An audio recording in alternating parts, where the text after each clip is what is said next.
Olá, espectador do FESPcast. Hoje estamos aqui mais uma vez recebendo o nosso convidado, o famoso, o imponente Victor Lins, auditor fiscal de renda da Receita Federal do Estado. Falei certo, né? Auditor fiscal, né? Isso, da Receita Estadual de São Paulo. Isso, porque mudou o nome, né, no meio do caminho. E contamos aqui para entrevistar o Victor Lins para falar desse importante movimento, o MOVE, Movimento Eficiência. Nós contamos aqui também com os diretores da Federação dos Sindicatos dos Servidores do Estado de São Paulo. Victor Lins, em primeiro lugar, muito obrigado por comparecer aqui ao FESPcast. É uma honra. Por favor, se apresente aqui para o nosso público. Obrigado, Léo, Desirê, Felipe Carriço e todo mundo que está aqui com a gente no podcast da FESP. Obrigado pelo convite. Nós que agradecemos, né? Fazer a apresentação, né? Desirê. Bom, queridos espectadores, eu sou Desirê Demarco, eu pertenço aqui à diretoria da FESPESP, que é a Federação de Sindicatos de Servidores Públicos do Estado de São Paulo, e aqui eu sou diretora parlamentar.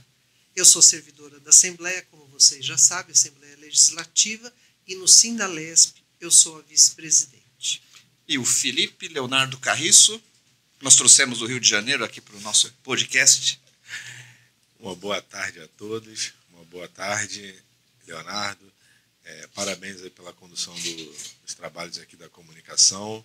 É uma alegria sempre grande estar aqui na nossa federação, em que eu sou diretor jurídico aqui e também presidente lá no nosso Sindalesp. Bom, e esse que vos fala, Leonardo Quintiliano, também sou aqui diretor da FESP, e cabe aqui ajudar, né, nesse processo aqui, nessa condução dessa importante entrevista e debate sobre um tema importantíssimo, que é resgatar a dignidade do servidor público. Falei certo? Falou certo demais, Léo.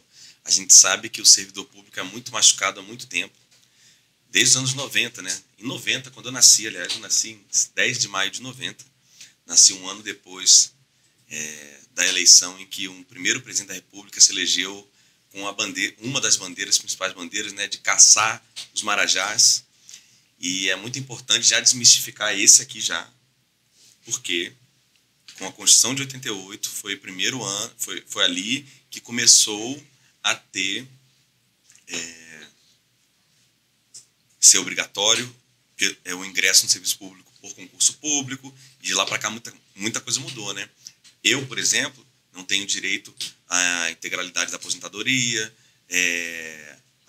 hoje existe um teto constitucional, várias coisas que simplesmente não existiam quando Collor se referiu aos marajás. Então, parece que ficou de alguma forma no consciente coletivo, assim, no inconsciente coletivo, mas parece que sobreviveu. Mas aquele servidor público que existia em 89, daquele imaginário de 89, nem existe hoje mais. Mas, Victor, existem marajás no serviço público? Olha, vamos abrir aqui agora no chat GPT. Vamos ver aqui a definição de um marajá. O marajá, via de regra, é uma pessoa com recursos infinitos para sua manutenção, não é isso? Então, o que diz aí o chat GPT? Título de nobreza na Índia. Tipo um rei, né? Fruto amazônico. Marca de refrigerante brasileira.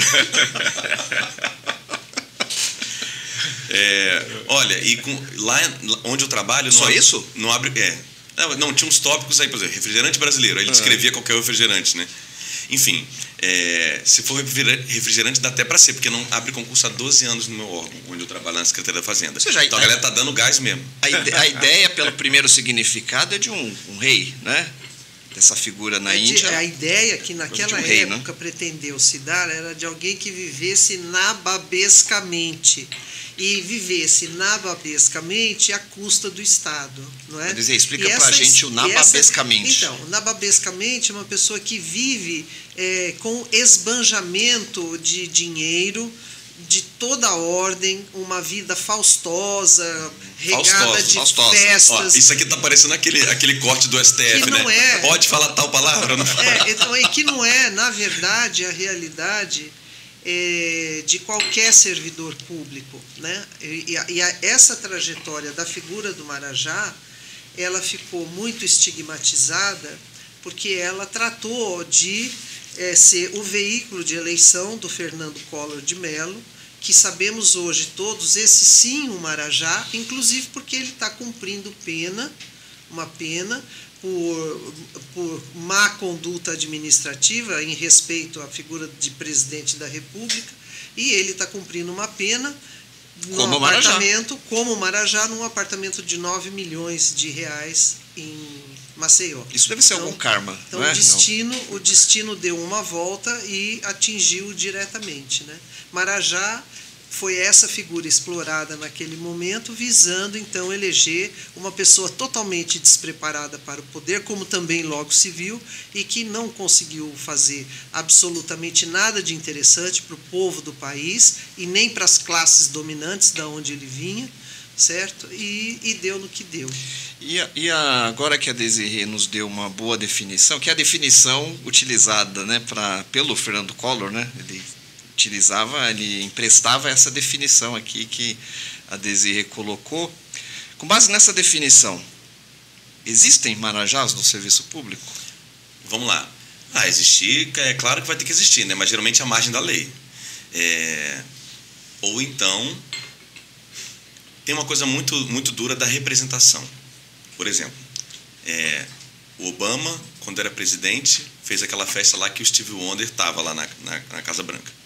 Quanto ganha um prefeito de São Paulo? Quanto ganha um governador? É inquantificável. Quanto ganha o Papa? Vocês viram quanto que vai ganhar o Papa? Quanto ganha o Papa? Ele vai ganhar o mesmo patamar dos maiores presidentes do mundo, que é algo em torno de $100 mil. Mas vou pedir para a produção no Brasil não dá nem $10 mil. Buscar informação de qual é o salário do Papa. $100 mil, a gente já mês, coloca né? aqui. $100 mil mês. Não, mas assim, grande. Com tudo pago.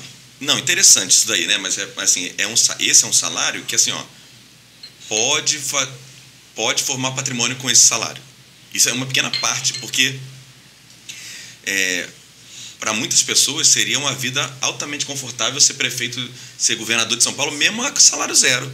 É inquantificável a vida num palácio, né? Então, assim, o pessoal que fala que tem lá lagosta nos jantares do STF, né? Que a compra do orçamento do ano que vem vai comprar lagosta para jantar.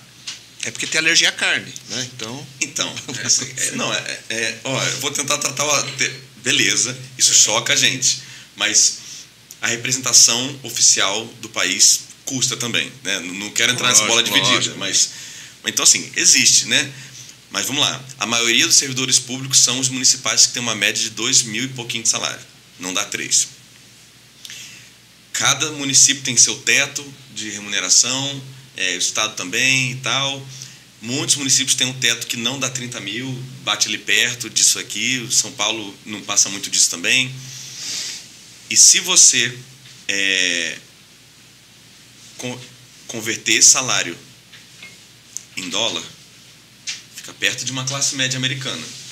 Então, para os padrões brasileiros, o teto remuneratório, de fato, quem ganha o teto remuneratório, de fato, vive numa qualidade de vida acima da média brasileira. Mas não tem luxos, não é uma vida de luxos absolutos com relação, sei lá, à materialidade do mundo, né, se a gente converter em dólar. Agora, eu não acho que dizer isso, quem ganha o teto remuneratório vive uma vida confortável acima da média.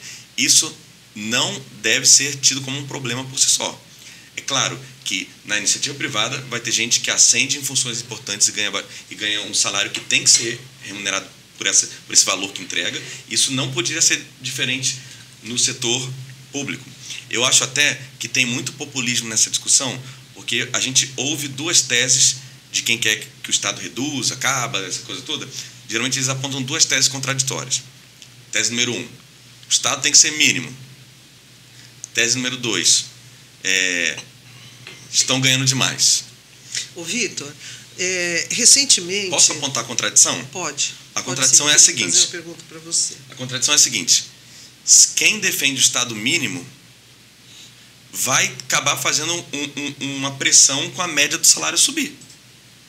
Porque se você quer o mínimo de um Estado, você só vai pegar as funções mais sofisticadas. Naturalmente, a média vai subir. Mas essa mesma pessoa que quer o Estado mínimo também reclama que a média é acima do privado. Enfim, é uma contradição em termos. Desejo só dar uma informação aqui antes de você falar. De acordo com a nossa produção, o salário do Papa é $32 mil mensais.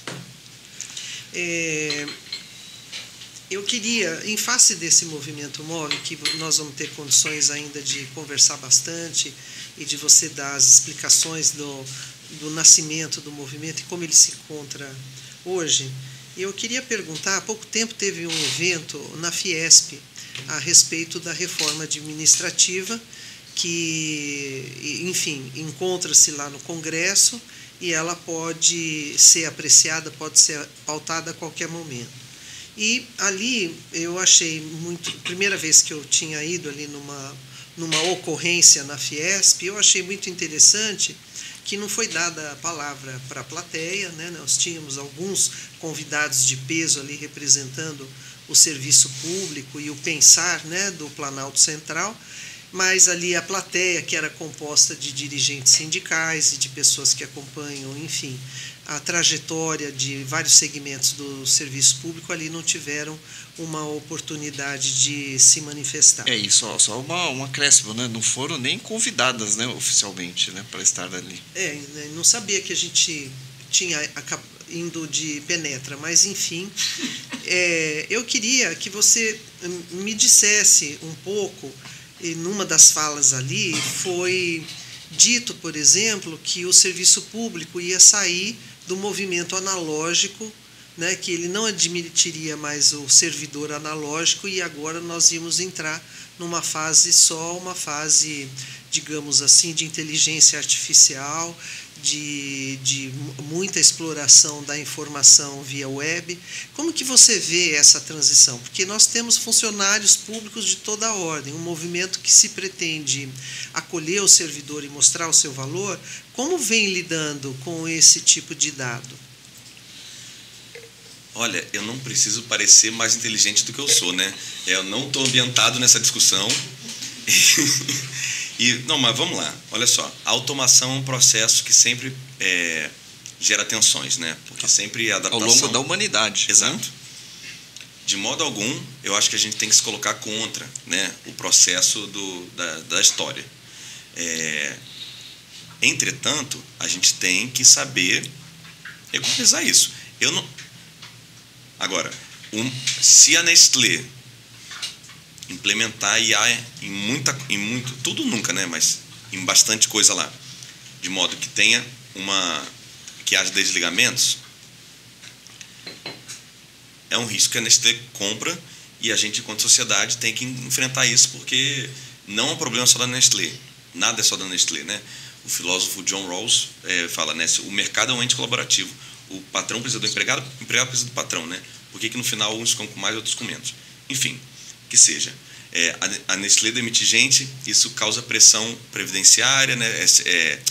Securitária, isso gera impacto em auxílio-desemprego, isso é uma preocupação isso social. Também a demanda, né? Também, pela roda keynesiana, com Isso. certeza. Beleza, mas que seja. Mas se a Nestlé decidir dar um passo errado e quebrar, o problema é da Nestlé. A gente não pode brincar disso no Estado. Então, naturalmente, o Estado tem que ser uma entidade mais conservadora com relação às novidades, né? O Estado funciona bem ou funciona mal? Defina funcionar, né? Tem tanta gente que fala assim, ó, tá tudo dando errado, eu tenho uma insegurança, eu tenho uma sensação de insegurança pública imensa. Aí eu pergunto, quantas vezes sua casa foi invadida esse ano? Nenhuma. A gente tem que pensar que a gente, se não fosse o Estado, a gente que se defenderia. A gente vai se acostumando com os padrões e não vai vendo o que acontece, né? Mas as coisas são feitas e a gente que sabe como a salsicha é feita está lá. Por favor, Léo. Então, Vitor, eu queria aproveitar a pergunta da Desirê, acho que é uma pergunta importante, sempre tem que estar nessas rodas de conversa, né? Exatamente. Porque isso conversa muito com a questão da eficiência. Um servidor, ele vai ser mais ou menos eficiente também na medida em que ele possa entender e se atualizar, né, de acordo com a tecnologia, e claro que ele tenha ferramentas para isso, que ele tenha apoio para se atualizar, né? E a gente vai querer ouvir você falar logo em seguida sobre esse movimento eficiência, né? Mas antes o Felipe queria fazer uma pergunta. Eu queria fazer uma pergunta aqui. Eu conheci o Vitor, né? Meu testemunho para o Vitor é uma pessoa assim apaixonada pelo serviço público de qualidade, assim. E a gente já vê no Vitor, nas várias reuniões que eu já tive com ele, né, essa preocupação até distributiva do bem público. Meu testemunho por você, sabe? Poxa, obrigado. É uma pessoa que parece que não, mas como que isso alcança aquele cidadão que a gente jamais vai ter noção de encontrá-lo, de vê-lo, mas que uma política fiscal ou tributária bem assertiva, como que consegue dividir renda, né? E num país tão desigual quanto o nosso, essa preocupação do Vitor, ela é uma preocupação assim de um valor social, poxa, que a sociedade tem que dar mais espaço para ouvir, sabe? Os políticos têm que dar mais espaço para ouvir, sabe? Porque aqui está um poder de distribuição de renda, de melhorar a qualidade de vida de muita gente. Eu vejo isso nas teses defendidas pelo Vitor, seja aqui em São Paulo, em alguns movimentos que eu participei com ele, quanto em Brasília também, estivemos juntos, né? O Vitor, eu só ia dividir com você, e aqui é um espaço bom, porque naturalmente muitos servidores, amigos de servidores vão ver aqui, e tem um assunto que se prega que a gente tem que saber desconstruir. Nos ajuda a dar essa ferramenta, assim. No Brasil, existe muito servidor público? Sabe? Porque às vezes lotam a gente dessa informação, sabe? E a gente precisa, sabe, saber contra-argumentar. Olha, eu vim do Rio de Janeiro, né? E lá do Rio de Janeiro, um dos grandes dramas, né, é a nossa violência, né? E eu via secretários e secretárias de segurança falando, e eu saí do Rio de Janeiro em 2010, e eles falavam o seguinte: o efetivo policial do Rio de Janeiro hoje, 2010, 2005, é o mesmo do Rio de Janeiro em 1970. Ouvia falar isso na época que eu estava lá, né? E como que o cidadão não consegue entender que um policial é um servidor público, né? Que um policial civil é um servidor público, né? E eles assombram a gente, né? Assombram mesmo, né? Ficam amedrontando a gente, sabe? Com essa informação de inchaço da máquina. Vocês já ouviram falar nessa expressão, pessoal? Muito. Inchaço da máquina. Queria dividir com você essa preocupação para a gente sair daqui com alguma informação para o nosso trabalhador. Também complementando, né? O mesmo que está na rua reclamando que falta policial, ele está no mesmo tempo reclamando que tem muito gasto, tem muito servidor, não é? Via de regra, sim. Mas nós temos tanto servidor público assim, Vitor, ou nem tanto como se propaga? Vixe, tem pouco, né? Estados Unidos tem mais. Retirem os aposentados, as crianças, as pessoas que não, e as outras pessoas que de alguma forma ou de outra não podem não pode estar diretamente na atividade. Sobrou a população economicamente ativa. Desses, 1 em cada 8 é servidor público, 12,5%. Isso é muito abaixo da média dos países da OCDE, né, que são as referências, que é o referência. Isso o Brasil é o quê? 10%? Não sei dizer, mas eu sei que o Brasil tem menos do que os Estados Unidos, né? Que é um país, você que é um cientista político, é um país liberal. Então, você gostaria que eu dissesse, né, que é o que o pessoal diz que é liberal, né? Não é tanto, né? Mas, você pega a NASA, bota dinheiro na NASA, bota dinheiro tudo a pretexto de corrida espacial ou armamentistas, depois tem o GPS, a Apple está ganhando dinheiro e é isso, né? Mas, gente, vamos dar um intervalo e nós voltamos aí no próximo bloco.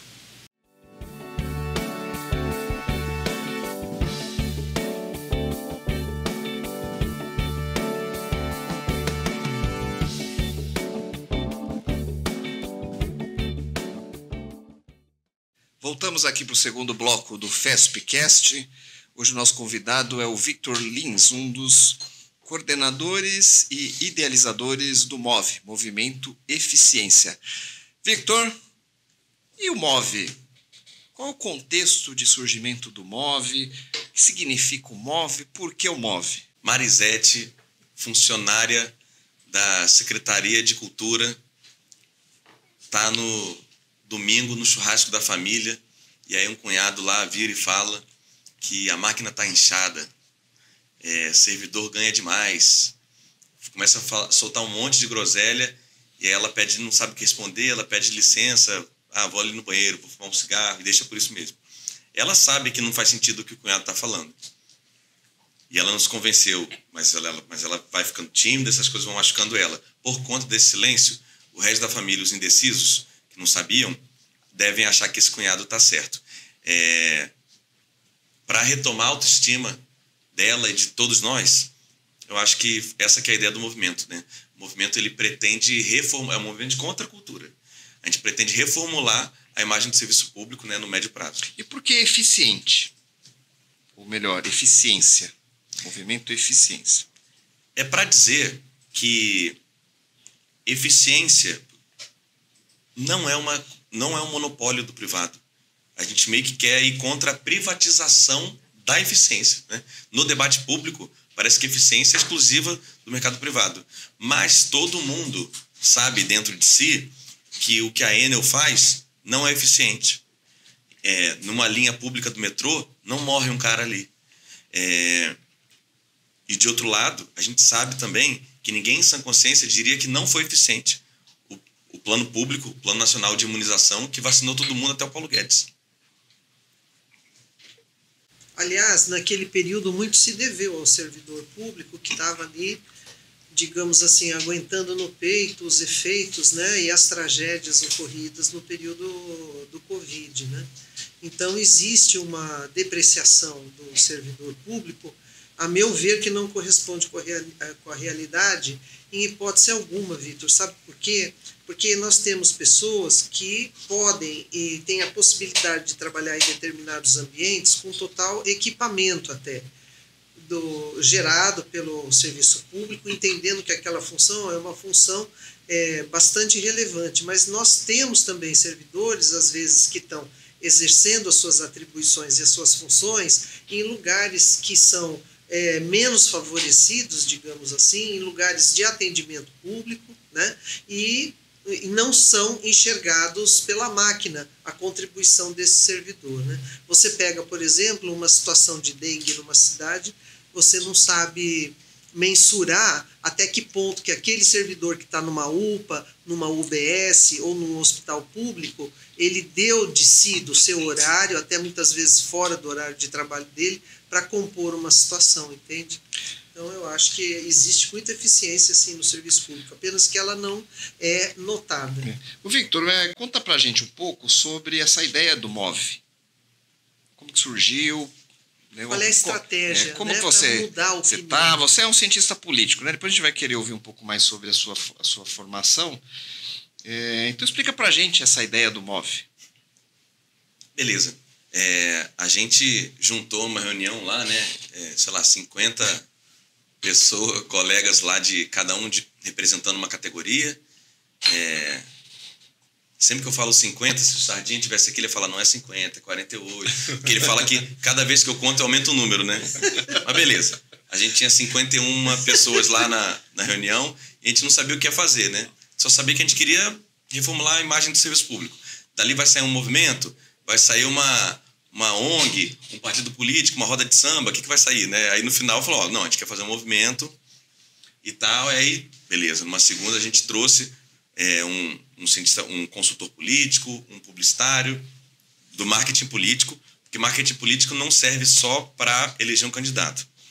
Essa é a coisa que mais dá dinheiro no marketing político, mas marketing político é para impactar a opinião das pessoas sobre temas públicos. E a gente precisa impactar a opinião das pessoas sobre tema público.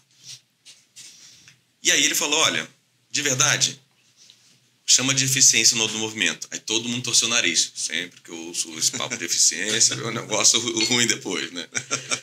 É sempre assim, né? O Dória falou, vamos fazer mais eficiente. Vamos dar ração humana para as crianças. É sempre assim, né? E aí o pessoal já torceu o nariz e ele falou, olha, de verdade, se falar assim, ó, que o serviço público é importante, o serviço público é essencial, não vai mudar nada. As pessoas acham que o privado faz mais barato. Ponto. Elas acham mesmo. Então a gente tem que dizer quando que não e quando sim, a gente tem que entender a crítica interna ao governo para ver como fazer mais barato aqui dentro. Porque, vamos lá, por definição, você vai fazer a contabilidade. Então, quanto custou, quanto não sei o quê, margem de lucro. Por definição, o setor público não precisa dessa margem. Naquilo que o setor privado faz, então, por definição, tinha que ser mais barato o público. Naquilo que, mesmo assim, o serviço privado faz mais barato, quer dizer que a gente está tão mal administrado que eles conseguem botar a margem de lucro e, mesmo assim, desce o preço. Tá. E aí, o que a gente faz? Dá para eles? Não, seria mais barato ainda, em tese, se a gente conseguisse reformular por dentro. É muito mais barato, porque, na verdade, quem critica a gente quer criticar a gente porque tem interesse de vender o que a gente faz. E ele ganha dinheiro. O pessoal que critica o Estado não tem interesse em que o Estado seja mais eficiente. Ele tem interesse que seja vendido para ele. Né? É aquela coisa que o Gessé Souza fala, né? Ah, tem um monte de corrupção na Petrobras, tem corrupção nisso, corrupção naquilo, então, e é um gargalo de dinheiro. Beleza. Moralmente tem que... enfim, tem que torar para cima mesmo de quem quebra essa moralidade com o povo. Mas, em termos materiais, aí depois você vende a preço de banana para um grupo francês, isso não se chamou corrupção, e materialmente perdemos mais dinheiro ainda. Né? Então, vamos lá. Qual que é o diagnóstico? Que empresa que daria certo se o CEO, a cada 2 anos, estivesse mais preocupado, a principal agenda dele, da pessoa física do CEO, seja, daqui a 2 anos eu quero ser CEO de outra empresa maior. Então, o prefeito quer virar deputado, o deputado quer virar prefeito, o governador quer virar presidente. Então, ninguém está tocando aquilo ali.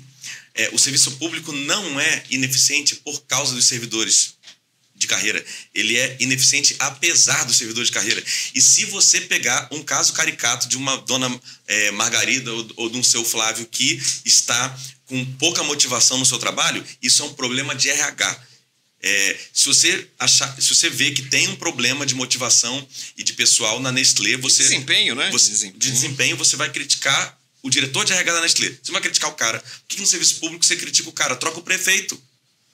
Muito bem. Então você acha, por exemplo, que esse tipo de gestão de alguém que está sempre preocupado em estar numa posição melhor ou diferenciada, ou que implique na externalização de mais poder, você acha que isso daí, então, interfere na política de continuidade dentro da máquina, na política de distribuição de salário, porque é natural que uma pessoa assim, ela queira mostrar produtos. Então, ela quer fazer, por exemplo, da segurança, uma segurança eventualmente mais violenta, digamos assim, né, na busca de uma eficiência de resultado. Quando isso nós estamos assistindo na prática, nos grandes centros, que não é bem desse jeito.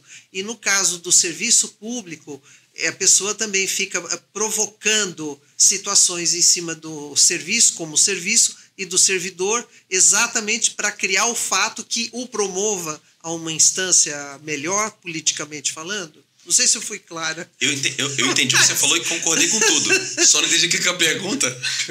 Não, a pergunta... Concordei com tudo que você falou. Não, a pergunta é se o MOVE tem essa visão, se ele trabalha com essa visão e se ele pretende fazer no seu caminho de propaganda um antídoto a Sim. esse tipo de postura. Sim, a gente tem mapeado todos os argumentos. A gente pretende, assim, ser uma das coisas, né?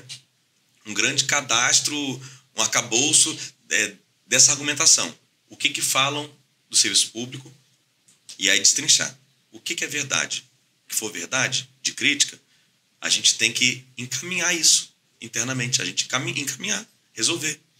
E o que for mentira, a gente tem que tratar a discussão pública para desmistificar. Ô, Vitor, é o seguinte, quando você fez o lançamento do MOVE aqui em São Paulo, foi um belíssimo lançamento lá na Associação dos Fiscais de Renda, né? Todos aqui estivemos presentes, né?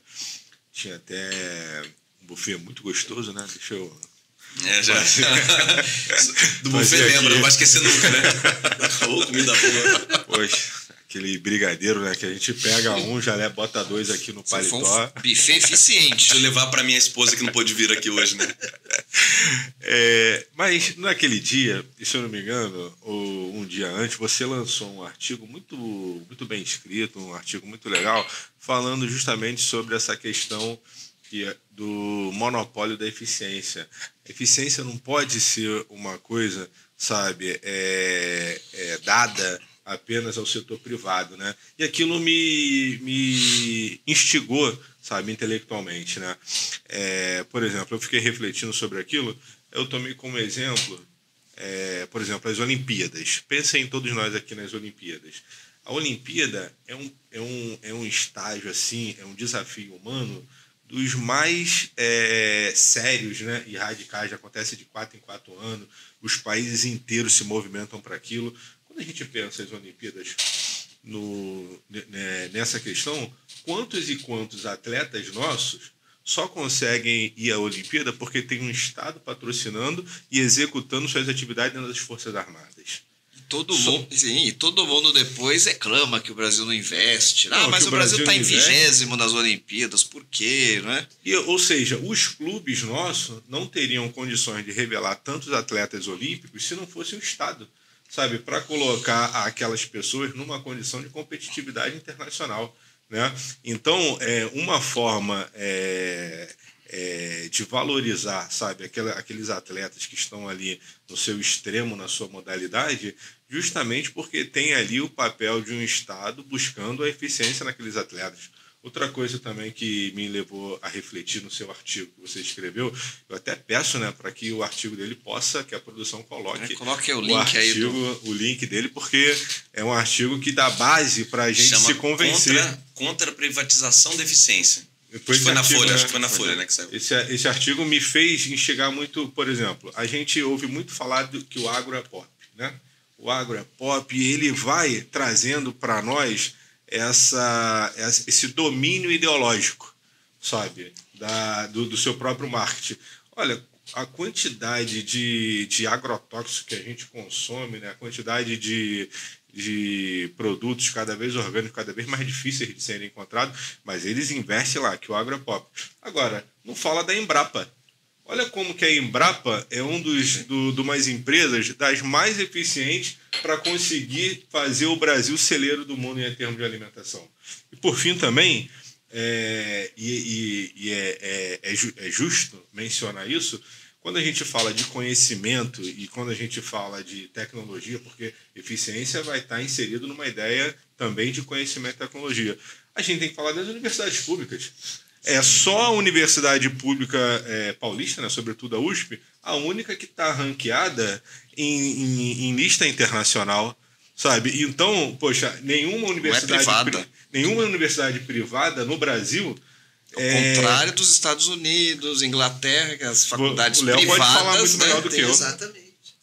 Então, só para o seu artigo me fez refletir sobre esses 3 cenários, seja no esporte, seja na alimentação do povo, seja na educação, como que a eficiência de modo algum pode ser domínio do privado. E, Victor, o público tem voz de fala disso. Aproveitando aí essa fala do agro é pop, por que o servidor não é pop? E como tornar o servidor pop? A gente teve... A cara do funcionalismo é o Lineu Silva, da Grande Família, né? Que a cara, manga curta, manga de botão curta, aquela coisa toda, né? Aquele é a imagem, né? Só que a pessoa vê ali e lembra de uma vez que ela foi mal atendida no cartório, né? Aí que pega. O lance é que a gente... Por isso que eu falo de RH, né? A gente tem que focar no RH que faça as pessoas estarem motivadas com todas as formas que podem ser. Não dá, né? Machuca e depois tá ruim, tá? O aparelho tá ruim mesmo.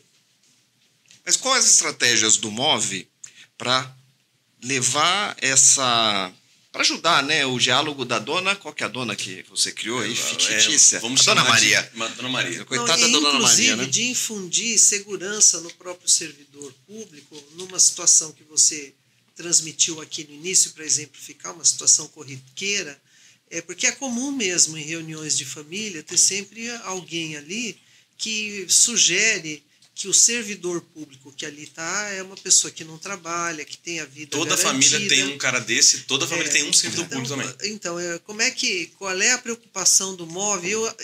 Nós tivemos a oportunidade de assistir, talvez você que está nos vendo ainda não tenha, mas logo você verá a primeira propaganda feita pelo MOVE, que você conseguiu também fazer um resumo de ópera ali, né? Muito sucinto. Eu não, ele ali, ó, o Bruno. Então, mas foi uma coisa super sucinta, parabéns, Bruno. Foi uma coisa sucinta de uma comunicação bonita e revigorante, né? Então, eu queria que você contasse um pouco da elaboração daquele roteiro e como que o MOVE, ele trabalha com esse servidor, infundindo nele a segurança de comprar ou de peitar um cara espaçoso que chega e fala, olha, você não tem valor porque você não tem problema com a aposentadoria ou porque você ganha, enfim, essas coisas. Qual a estratégia do movimento, né? Para responder você e ela na sequência. Isso. Vamos lá. Movimento Eficiência é um movimento, é uma junção de entidades representativas de classe. Aí tem sindicatos, associações, federações, sindicatos associativas, central, tudo, confederações, que é um movimento de contracultura que pretende revitalizar, revigorar, rejuvenescer a imagem do serviço público. Porque a gente parte de uma premissa que há um descompasso entre a realidade do serviço público e como ele é avaliado. Ele é muito mais mal avaliado do que é a entrega dele. Contra isso que o movimento Eficiência, né, pretende mostrar a eficiência que há aqui. Principalmente contra essa queda de braço injusta, que é uma certa privatização do conceito de eficiência, que a gente já viu que também não é adequado. Beleza, como que a gente vai fazer isso? 3 ações. A primeira ação aqui no nível micro. A gente já fez um piloto de um curso chamado Como Debater com Quem Quer que o Estado Acabe, em que a gente mapeia algumas falácias e traz os antídotos. Então, você, servidor, você que simpatiza por isso, vá lá no site movimentoeficiência.org, sei lá como é que vai estar, e veja o curso. Não pretendo que esteja perfeito, não. Vai lá e critica. Aí, na versão 7 do curso, a gente vai estar massa. Vai estar comunicando bem. Beleza. Isso é no nível micro. Agora, lá em cima, quando a gente estiver com muita força, muito unido, aí eu quero fazer o agro é pop. Assim como teve isso, aí quero fazer uma campanha televisiva do o que é público é top.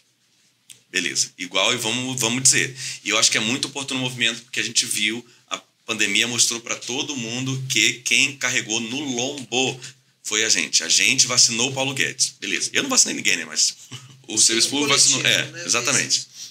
Não, peraí. Vamos lá também. Eu trabalho para garantir que o dinheiro entre no Estado.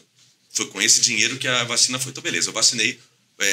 Se o Paulo Guedes vacinou no Estado de São Paulo, com a vacina do Dória, a gente ajudou a vacinar também. Beleza. Não sei onde que ele vacinou. Tá bom. Isso, então a gente vai falar com a imprensa, a sociedade em geral, lá em cima. Aqui embaixo a gente vai falar no micro com o servidor. E no meio a gente quer fazer o que a gente está chamando de encontros de bancada. Mapear quais são os parlamentares que são servidores de carreira e falar, vamos se enxergar enquanto tal. O agro se entende como uma bancada, a bala se entende como uma bancada. Por que a gente que quer que tenha mais educação, que as pessoas se formem, que as pessoas tenham dignidade, por que a gente não... Por que a gente tem constrangimento de se ver como uma bancada? Isso que o MOVE vai fazer. Agora, e como foi o vídeo? Vou chamar você para sentar aqui e responder, pode ser? Então vamos deixar pro... Então vamos deixar aqui para o próximo bloco. Tá bom. E a gente vai ver se a gente convida o Bruno para falar sobre como foi feito o vídeo.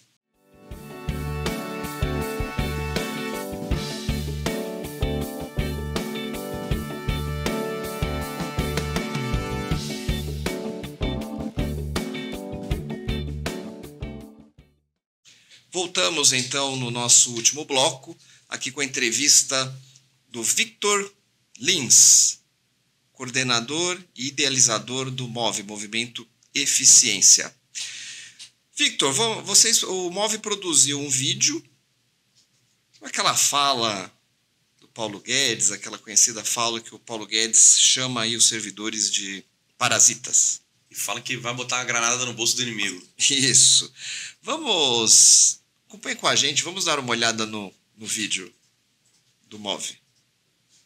Quando o país fica estagnado, tem muita gente que distorce a realidade para tentar colocar os servidores públicos como grande entrave ao desenvolvimento do Brasil. Que história é essa de pedir aumento de salário porque um policial vai à rua exercer a sua função?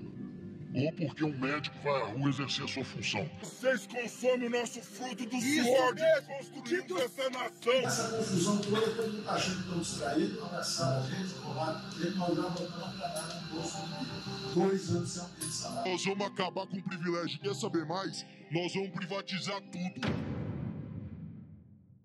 Mas se a gente abrir bem os olhos e olhar a realidade com clareza, o que vemos são trabalhadores valorosos que estão na linha de frente, cuidando da nossa saúde, educando nossas crianças, mantendo a ordem e garantindo o bem-estar da nossa sociedade. As grandes crises, como a Covid-19, mostram que quando tudo para, é o serviço público que faz o país andar para frente e superar os desafios.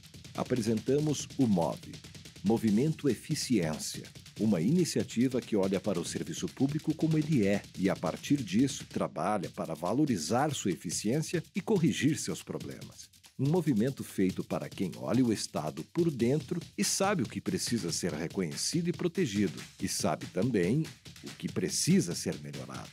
O serviço público faz o Brasil avançar e cuida para que ninguém fique para trás. Juntos, vamos transformar a realidade e a percepção dos serviços públicos em nosso país. Junte-se a nós e seja parte dessa mudança.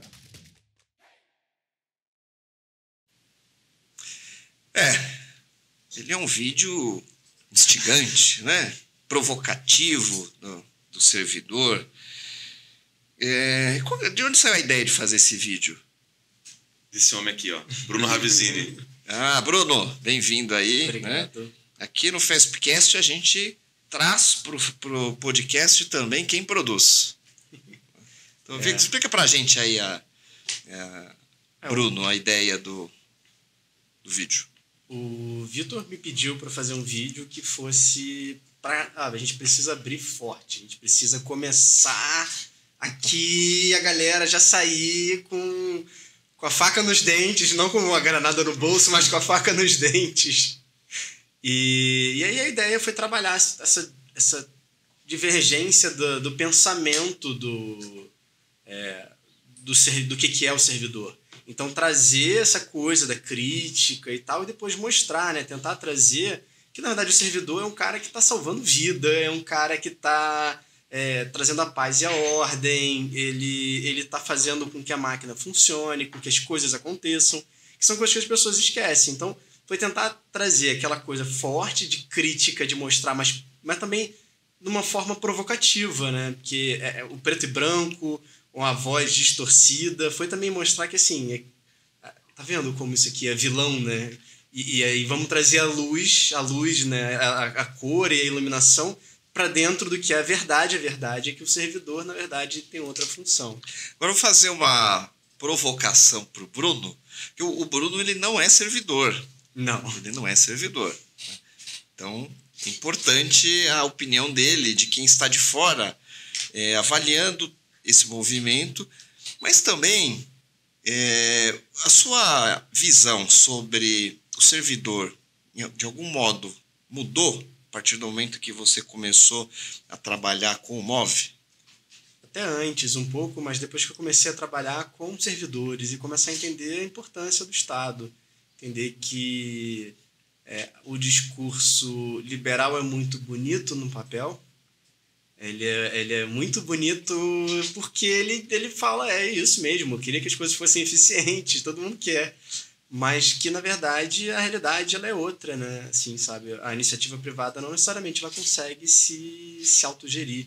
Inclusive, ela tem altas tendências monopólicas, né? Assim, uma empresa vai engolindo outra até se tornar um monopólio, né? Não, isso é bem interessante, né, Victor? Porque a gente não precisa discutir só com o servidor, não é só alimentar o servidor. Principalmente com o usuário. Isso. Né?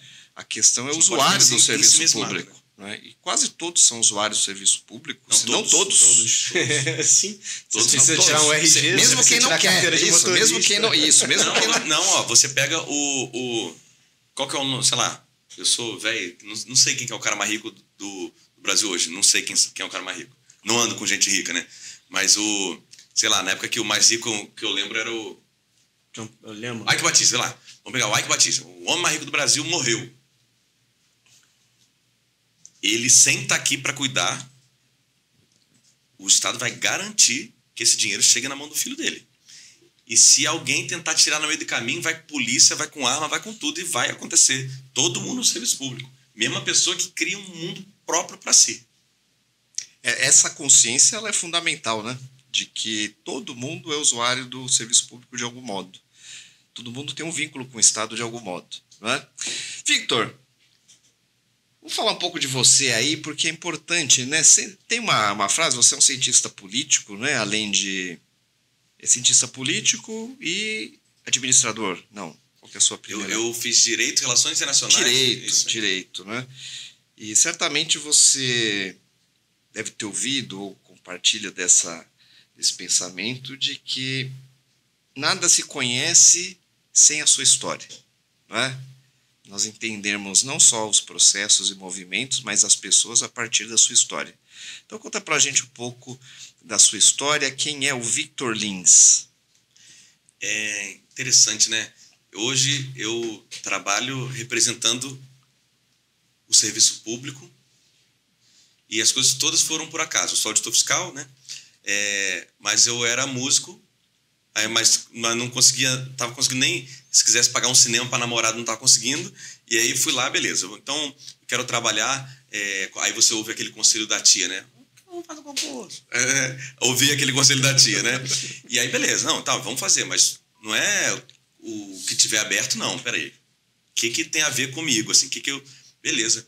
A economia é uma coisa que eu sempre gostei muito. Então, vamos lá, vamos trabalhar no caminho do dinheiro. É isso que eu me interesso.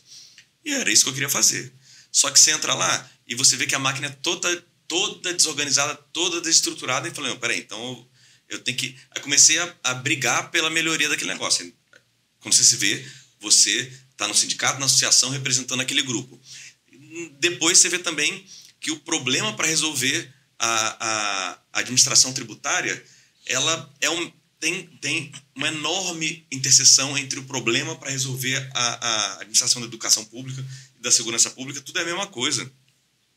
Tudo vem dessa cultura que a gente tem de que a gente não tem um bom mecanismo de escolha dos políticos que fazem uma má gestão, e essa má gestão em cascata desmotiva o trabalhador que não tem estrutura nem RH nenhum RH que há no Estado.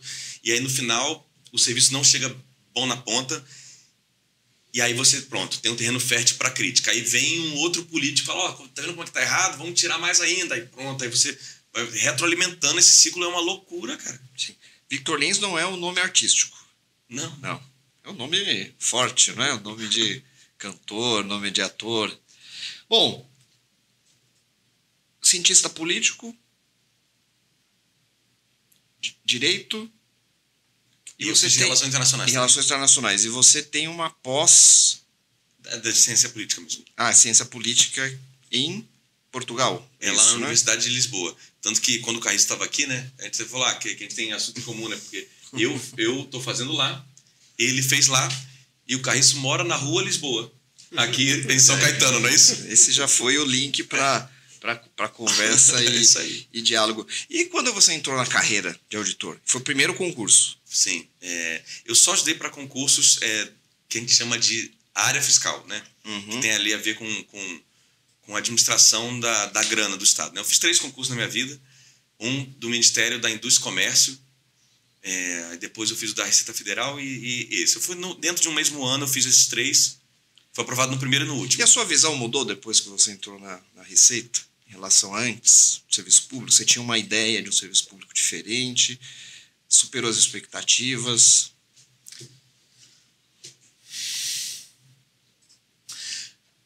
Em particular, no órgão que eu estou, antes, as pessoas têm uma visão rasa de que o imposto o tributo é um ônus a ser minimizado. Hoje, eu já vejo o papel do orçamento. Vai gastar quanto custou, cobrou de quem pagou de imposto e para onde que vai essa folha que é o orçamento. Na verdade, ela é uma peça política que revela disputas públicas, né? Quem levou, quem ganhou, é isso. Você pega, por exemplo, do federal lá. Lá no governo federal você vai ter assim, ó, tá escrito lá, né? Quem alugar 2 imóveis contribui um pouquinho para esse fundo aqui. Quem tiver 50 imóveis e fez um fundo imobiliário não precisa contribuir com esse fundo público aqui, não. Quem tem um carro popular, aí não é federal, né? É nacional, porque o PVA é estadual. Mas tem escrito. Quem tem um Fusion paga um pouquinho aqui para esse grupo. Quem tiver iate ou jatinho não precisa pagar, não. Está escrito essas coisas. E está escrito que quem conseguir poupar um tanto que possa aplicar no governo vai ter o dinheiro do imposto do cara do Fusion de volta. As coisas estão escritas. Então o orçamento é um papel que revela a disputa pública. Victor, agora para nós auxiliarmos todos os que têm interesse em ajudar o MOVE, participar do MOVE, né? Servidores, servidoras públicos, como fazer? Sardinha vai me bater. Deixa eu ver aqui o site que não tem de cabeça. Como fazer para auxiliar o MOVE? Qualquer servidor pode ajudar o MOVE? Qualquer servidor pode ajudar o MOVE. Você vai no movimentoeficiência.org.br e lá vai ter tudo. E entidades, sindicatos, associações, todos também podem colaborar com o MOVE. De que forma? Para as entidades aí vai ser assim, movimentoeficiência.org.br e lá vai ter tudo também. E quais os próximos passos para o MOVE? Próximas ações, cursos, beleza. campanhas. A gente está participando agora de um processo de formação burocrática, né? A gente está se resolvendo a papelada lá e a gente vai ter um congresso em setembro, que é quando a gente faz aniversário de 1 ano do lançamento, e lá a gente vai fazer que seja uma grande festa da cidadania, né? A gente quer convidar vários servidores, várias associações, sindicatos e outras ONGs também, por que não, para discutir qual que é o país que a gente quer. Precisa pagar para se associar ao MOVE? Não precisa pagar. O MOVE é financiado por doações voluntárias. Você não precisa fazer uma doação, porque se fosse a Maria mensalidade, né? Não é o caso. Cabe todo mundo aqui. Quem quiser, quem tiver tão motivado que quiser fazer o Pix, a gente recebe. Servidor federal, servidor municipal, servidor estadual, todos? Todos. Carreira? Todas. Professor, policial, funcionário administrativo, seja da prefeitura, do governo do estado. Cabe todo mundo, do professor ao policial. De universidade, de hospital, não é isso? Todos. Todos os 3 poderes, 3 entes federados, CLT estatutário, todo mundo. Então, você pode entrar no site do MOVE e também ter lá contato com o material, né, com aulas, né? Nós temos, inclusive, aulas com um nome bem sugestivo, né? Como debater com quem quer que o Estado acabe. Sim. Né? Então, para você que já tem um churrasco agora no próximo fim de semana, você já tem um material para mandar. E vídeos curtos, porque hoje a gente sabe, não é, que a rede social ela funciona não com vídeos muito longos, né? Ela funciona com memes, com, inclusive, essa imagem negativa do servidor público, em grande parte, ela é atingida, afetada por memes em redes sociais. É muito fácil, né, você fazer um meme desqualificando, fazendo piada, né, com servidores públicos. E o contra-ataque? O MOVE vai produzir também materiais mais curtos, materiais em vídeo. Com certeza, né, vamos chegar lá. Vamos chegar lá. Então, estamos trabalhando internamente para organizar essa estrutura. Então, ótimo. E o Victor, deputado. Você já concorreu uma vez. Concorri uma vez. Foi ótima a experiência, né? Por algumas razões. Primeira delas foi que foi uma campanha super em cima da hora em 2022, né? Nunca me vi, nunca imaginei que eu fosse participar da política profissional, a política profissional. Mas, de fato, desde os 11 anos de idade eu peço voto na escola, né? Para aquelas coisas. Eu participei de tudo. Já fui até presidente. Hoje eu sou presidente da Associação de Moradores de um bairro que eu não moro. Que eu me mudei, saí do bairro e ninguém quer assumir a associação. E aí vai... Eu já tive essa situação. Beleza. Participei. Então foi bom por algumas razões. A primeira delas é que, com muito pouco tempo, sem dinheiro, a gente juntou um grupo de amigos e fez um barulho. Barulho esse que fez a nossa candidatura ser a terceira mais votada do Partido Rede de Sustentabilidade. A primeira mais votada foi uma deputada em reeleição. O segundo mais votado foi um vereador de Osasco que concorreu a deputado estadual. E nós ficamos a terceira candidatura. Então, veja que num partido sério, importante, que tem ministério, que tinha senador na época e tudo, superada ali todas as questões, era um partido, a gente conseguiu ser a candidatura mais votada sem mandato. Então, isso foi muito bom. Beleza, você ganha lá um papel que diz que você é suplente de deputado, o tribunal manda lá para sua casa, é ótimo, a mãe chora, aquela coisa toda. Mas, na prática, né, não há poderes atribuídos a isso. Né? Você fica na linha, o que isso significa que você fica na linha sucessória, perto ou longe de assumir. Beleza. Mas pude, sim, a partir disso, dessa conexão, ter acesso ali à bancada e conseguir ver algumas transformações na prática acontecerem. Isso é muito legal. O servidor público tem que ocupar o espaço político, partidário? Você acha que empresário deve participar da política? Sim, acho que todos. Claro. Todos devem então, participar. Essa pergunta é igual a um servidor. Você não vê nenhum tipo de conflito. O servidor está à frente de um movimento, está à frente de uma entidade sindical e disputar uma eleição. Não vejo. Porque se o cara trabalha lá e ele... Essa que é a lógica. Se ele trabalha aqui nessa empresa, ele não pode tentar ser o CEO. Eu acho que é ele mesmo que... Pelo contrário, é ele claro, que tem, né? Claro. Porque assim, se eu pergunto para você se um empresário pode ser um político, você está dizendo assim, ó, o cara que é CEO de uma outra pessoa jurídica que concorre contra essa... Concorre? Sim. Então é importante, né, acho que deixar isso claro, né, que o MOVE ele não é contrário, né, que o servidor público ele busca o espaço político, ele busca se candidatar e sem um partido, né, específico, né? Não tem nada a ver com partido. Tem que ocupar vários partidos. MOVE é uma ode à cidadania, isso. E tirar um pouco essa ideia de identificar servidor e serviço público com esquerda e direita, com conservadorismo e com progressismo. Cara, isso essa tese, acho que fez um mau país danado ao Olavo de Carvalho, né? Que trouxe essas teses, né? E a tese é mais ou menos a seguinte, né? Pela razão, pelo uso da razão, o cara que trabalha no Estado, o servidor, portanto, vai votar na esquerda porque defende o Estado Maior e isso beneficia ele. Isso não acontece. Beleza, você pode pegar foto dos professores fazendo protestos com camisa da CUT e tal, e isso que ancora a tese. Só que o professor privado também faz isso. Agora, se você pega a segurança pública, o segurança da balada e o PM e o policial civil são mais à direita também. E não é coisa de público ou de privado. Lá no doutorado de Ciência Política eu pude ler um artigo muito legal, que era um conjunto de arcabouço teórico que tentou trabalhar a psicologia junto com a ciência política. Fundamental, né? Tentando entender o seguinte: existe alguma correlação entre as personalidades, pela psicologia, com o comportamento eleitoral, pelo ponto de vista da ciência política? E meio que viram. Eu não vou saber reproduzir, mas eles pegaram os tipos de personalidade e fizeram, será que a gente consegue agrupar em algum lugar, numa régua, que fica direita e esquerda em outro canto? E meio que conseguiram. Existe um grupo de personalidades que eles dizem que são mais propensos à estética. Eles usam esse termo para dizer assim, o cara que é economista, e em vez de trabalhar num banco, ele quer ser professor de economia, ele quer trabalhar com a estética da ideia de dar a aula, de falar de economia, sabe?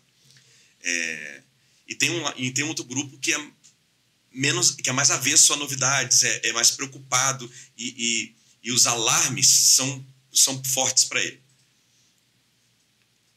Esses costumam votar na direita. Então você pega um cara que formou economia, aí o cara que dá aula de economia vai... se pegar 100 caras que dão aula de economia, você vai achar mais direita do que esquerda. E se pegar 100 caras que estão lá num banco tentando torar e comprar o iate, eles vão não vão ser de esquerda tanto quanto nesse outro grupo. Aquilo que levou eles a ser. Então, Então, beleza. Servidor de esquerda? Não. Se tiver alguma correlação, é que servidor de direita. Porque o conservadorismo de não se jogar numa empreitada privada para sua vida, pegar uma vida com mais segurança, porque você tem duas certezas quando você vira servidor público. Você não vai ser pobre nem rico, ponto. Como tem a estabilidade, você não vai ser pobre. E nem rico porque tem um teto. É isso. E também essa confusão entre pautas econômicas e pautas de costumes, elas adicionam uma camada a mais. Por isso que a ciência política fala que não tem mais... Não, cada vez faz menos sentido falar esquerda e direita. Porque vai tendo muitas clivagens. E você não consegue dividir em... Não sei se algum dia teve, né, muito sentido, né, porque você simplifica demais a complexidade, né, da ideologia humana, inclusive com grandes duas dimensões. A primeira, econômica, se você quer um Estado mais intervencionista ou não, não é? E também uma dimensão de costumes, né? Se você quer o Estado intervencionista na sua atividade privada, não aquilo que gera dinheiro, não é? O camarada que fala assim, privatiza tudo e pode dormir com quem você quiser. Esse cara é de esquerda ou de direita? Pois é. Existe essa opinião, né? Existe uma pessoa assim. Isso é importante porque tem muitos servidores públicos, muitos que vão nos assistir, que muitas vezes fica num dilema, justamente por não saber que direita e esquerda não é um rótulo tão preciso, não é? Então ele está lá na igreja dele, ele ouve o pastor a falar mal de um partido que defende o servidor, porque esse partido também defende uma pauta relativa à sexualidade com a qual ele não concorda, o aborto, etc. Esse tipo de confusão não era para existir, não é? Ele pode muito bem continuar indo na igreja dele, seguindo a ideologia dele, e isso não está necessariamente relacionado com o serviço público e com o partido que defende aquele outro aspecto. Não é isso? O problema é a prateleira eleitoral, né? O problema é a prateleira eleitoral. O problema da má prateleira eleitoral é porque o diagnóstico é nos dirigentes partidários. Não sou o que estou dizendo, não, né? A literatura de ciência política. Vamos lá. A esquerda vinha com a pauta de mais intervenção econômica. Em algum momento surgem esses novos temas de identidade, de cultura e tal. Foi absorvido pela esquerda. E faz sentido, porque se propõe a ver os oprimidos da coisa lá, da relação. Beleza. Só que aí você tem a primeira clivagem, que não necessariamente o espectador, o público para isso, que acha que tem que intervir mais na economia, também está propenso à diversidade cultural tal qual se apresenta e tal qual é discutido ali naquele debate. Então, você pega o cara, o trabalhador precarizado, que ele vai ter que escolher. Eu voto com a esquerda que está dizendo que vai lutar por mim socialmente, com os auxílios, benefícios, proteção trabalhista, com aquilo tudo, e ao custo de ter que encarar todas e todos e tal, papapá, ou eu vou votar na direita que fala que a sociedade está ficando maluca, mas que quer acabar com a vida dele. No final ele tem uma escolha e sem entrar em nenhuma avaliação de mérito, mas a gente olhar para a realidade e só ver o que está acontecendo que esse trabalhador ele acha que ele está mais preocupado com a questão da diversidade, ele está mais preocupado com isso. Ele está morrendo de medo do que vai ser dito, talvez, para o filho dele, ou o mundo que ele não consegue mais se encaixar. Ele está morrendo de medo. E esse medo é tão importante que ele está votando contra, ele está junto, aí o problema é de prateleira eleitoral. Essa é a distorção que dá. Vitor, o papo tá bom, conversa podia seguir aí por muito tempo, mas a gente também não pode esticar muito, né? Você tem um livro, né, que você trouxe para... Que conta é essa? O sistema tributário das desigualdades. Que conta é essa? Dá para pegar na câmera aqui? Que conta é essa? Editora Insular.